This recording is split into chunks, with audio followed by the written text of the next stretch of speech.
British भौतिक वैज्ञानिक Stephen Hawking ने ब्लैक होल के बारे में कई रहस्यों के खुलासा किया था।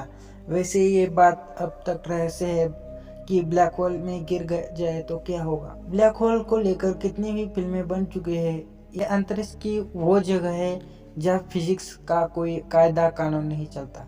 इसका गुरुत्वाकर्षण इतना शक्तिशाली है कि इसके भीतर जाने के बाद कोई भी चीज बाहर नहीं आ पाती है, यहाँ तक कि लाइट भी नहीं। ब्लैक होल पर जो रोशनी पड़ती है तुरंत भीतर गायब हो जाती है। कुछ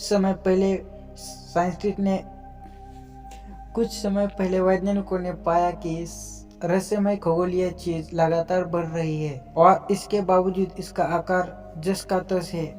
बढ़ने के बाद आकार के न बढ़ने का जवाब अब जाकर मिल पाया है। आखिर क्या है ब्लैक होल और कैसे बढ़ने के बाद भी वो सिमटा हुआ है। ब्लैक होल किसी तारे का आखिरी वक्त माना जा सकता है। जब कोई विशाल तारा खत्म होने के और होता है तो अपने भीतर सिकुड़ने लगता है। आखिर में ये एक ब्लैक होल बन जाता है जो अपने भीतर किसी भी बड़ी से बड़ी चीज को निगल सकता है। मरते हुए तारे का आकर्षण इतना बढ़ा जाता है कि उसके भीतर का सारा पदार्थ आपस में सिमट जाता है और एक छोटे काले बॉल की आकृति ले लेता है। अब इसका कोई आयतन नहीं रह जाता है, लेकिन घनत्व अनंत रहता है। इसके बाद ये स्पेस के सारे पिंडों को अपनी ओर खींचने लगता है। जितनी ज़्यादा चीज़ें इसके भीतर समाती जाती है, इसकी ताकत उतनी बढ़ती जाती है। अंतरिक्ष वैज्ञानिक ब्लैक होल को उनके आकार के आधार पर अलग करते हैं। ब्लैक होल छोटे black hole stellar black hole कहे जाते हैं, जबकि बड़े वालों को सुपरमैसिव ब्लैक होल कहा जाता है। इनका भार इतना ज़्यादा होता है कि ये एक ब्लैक होल लाखों करोड़ों सूरज के बराबर हो सकता है। साल 1972 में सबसे पहले ब्लैक होल की पुष्टि हुई थी। स्टीफन हॉकिंग ने ब्लैक होल पर इवेंट होराइजन का तथ्य दिया था। इसके बाहरी हिस्से को इवेंट होराइजन कहते हैं। इससे रेडिएशन निकलती रहती है, जिसे हॉकिंग रेडिएशन का नाम दिया गया है। इसी की वजह से एक दिन ऐसा भी आता है जब ब्लैक होल अपना द्रव्यमान खो देता है। इस ब्लैक होल में जाकर प्रकाश, समय, स्पेस सब अपना अर्थ खो देते हैं। यहाँ जाने के बाद क्या होगा ये अब तक कोई नहीं जान सका है। हो सकता है कि इससे आप किसी नए ग्रह में पहुंच जाए या जलकर खाक हो जाए।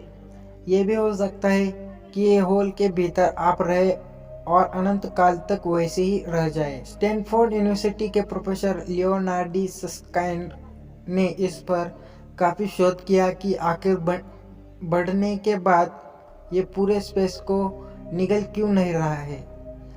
उन्होंने टॉय मॉडल्स को ब्लैक होल की शक्ल देकर होलोग्राम तैयार किया और सालों शोध की। इसमें पाया गया कि ब्लैक होल का आयतन और उसका संकरापन साथ ही साथ बढ़ता है। ये प्रक्रिया कितनी तेज है इसका कोई अंदाजा फिलहाल भौतिक विज्ञान के नियम नहीं लगा सके। दोनों ही चीजों के साथ बढ़ने की वजह से दोनों एक दूसरे से काटते भी रहते हैं। यही वजह है कि लगातार बढ़ने के बाद भी ब्लैक होल का आकार वह रहता है, भले ही उसकी शक्ति बढ़ती जाती है। कैलिफोर्निया इंस्टीट्यूट के भौतिक वैज्ञानिक जॉन प्रिस्कल भी प्रोफेसर लियोनार्डो की थ्योरी को दिलचस्प मानते हैं। वे कहते हैं कि कॉम्प्लेक्सिटी का ये आइडिया अच्छा है और इस पर आगे शोध किया जा सकता है।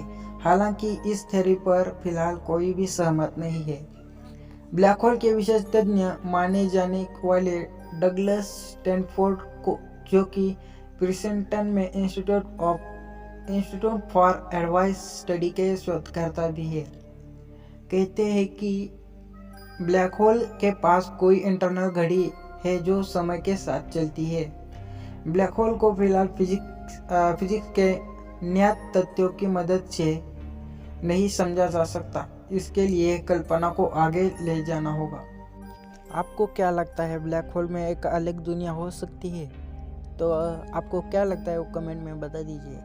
तो मिलते हैं नेक्स्ट वीडियो में।